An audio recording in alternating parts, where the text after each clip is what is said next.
విశాఖ ఉక్కు కర్మాగారంలో జరిగిన ఘోర ప్రమాదంలో సిపిఐ ఆంధ్రప్రదేశ్ రాష్ట్ర కమిటీ తీవ్ర దిగ్భ్రాంతి వ్యక్తం చేసింది. ప్రమాదంలో మృతి చెందిన కార్మికుల కుటుంబాలకు ఒక్కొక్కరికి ₹1,00,00,000 పరిహారం చెల్లించాలని ప్రభుత్వాన్ని డిమాండ్ చేశారు.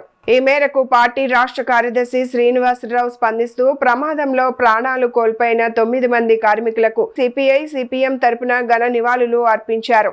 ఈ విషాద ఘటనలో అనేక మంది గాయపడటం పట్ల ఆవేదన వ్యక్తం చేశారు. మృతుల కుటుంబాలకు ₹1 కోటి చొప్పున నష్టపరిహారం ఇవ్వడంతో పాటు కుటుంబ సభ్యుల్లో ఒకరికి ఉద్యోగం కల్పించాలని డిమాండ్ చేశారు.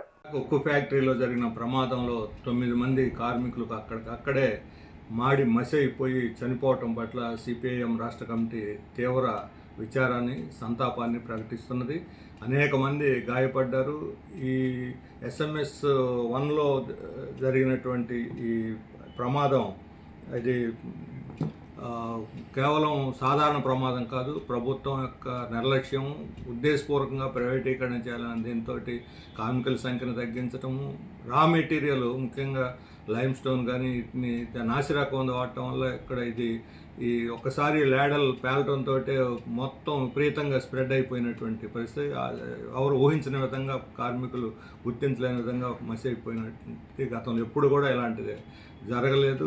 ఈ యాజమాన్య నిర్లక్ష్యం, ప్రభుత్వ ప్రైవేటీకరణ విధానాల్లో దీన్ని ఏదో రకంగా మూసేయాలి, పనికి రాకుండా చేయాలని కార్మికుల సంఖ్యని తగ్గించారు. అందులో SMS 1 ఇటువంటి చాలా ప్రమాదకరమైనటువంటి పని ప్రదేశం. ఇక్కడ మామూలు కన్నా తక్కువ గంటలు ఎక్కువ మంది కార్మికులు పనిచేయాలి. కానీ దానికి విరుద్ధంగా తక్కువ మంది కార్మికులతో ఎక్కువ గంటలు పనిచేయించడం వల్ల అక్కడ కార్మికులు కూడా ఈరోజు పని చేయలేనటువంటి ఒక పరిస్థితిని సృష్టించారు. పాత వాళ్ళను, అనుభవం ఉన్న వాళ్ళు, నైపుణ్యం కలిగిన వాళ్ళని తొలగించేసి కాంట్రాక్ట్ వర్కర్స్ని కొన్ని వేల మందిని, కొద్ది మందిని 5,000 మందిని తొలగించి 600-700 మందిని మాత్రం, అది కూడా ఏమీ తెలియని కొత్త వాళ్ళని వాళ్ళు రికమెండేషన్ల మీద వాటి మీద తీసుకొని పెట్టుకోవటం వల్ల ఇది ఆ రకమైనటువంటి నిర్లక్ష్యం జరుగుతుంది. ఈ డిపార్ట్మెంటే కాదు, మొత్తం ప్లాంట్లోనే ఈ రకమైనటువంటి పరిస్థితులు మనకి కనిపిస్తున్నాయి.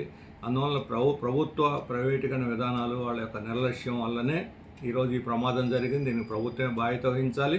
దీని మీద వివరణ ఇవ్వాలి, విచారణ జరపాలి, బాధ్యుల మీద చర్యలు తీసుకోవాలని మేము డిమాండ్ చేస్తున్నాం. ఈ చనిపోయిన కుటుంబాలన్నిటికీ వారికి ₹1,00,00,000 పరిహారం చెల్లించాలి.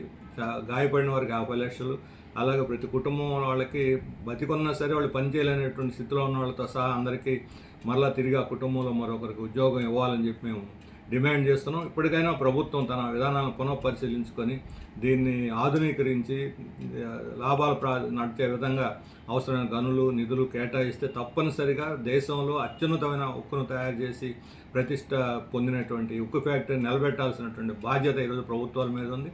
ప్రభుత్వాలు అందుకు సిద్ధపడకపోతే ప్రజలు పోరాడైనా దీన్ని సాధించుకోవాలని చెప్పి మేము ప్రజలందరూ కూడా విజ్ఞప్తి చేస్తున్నాం.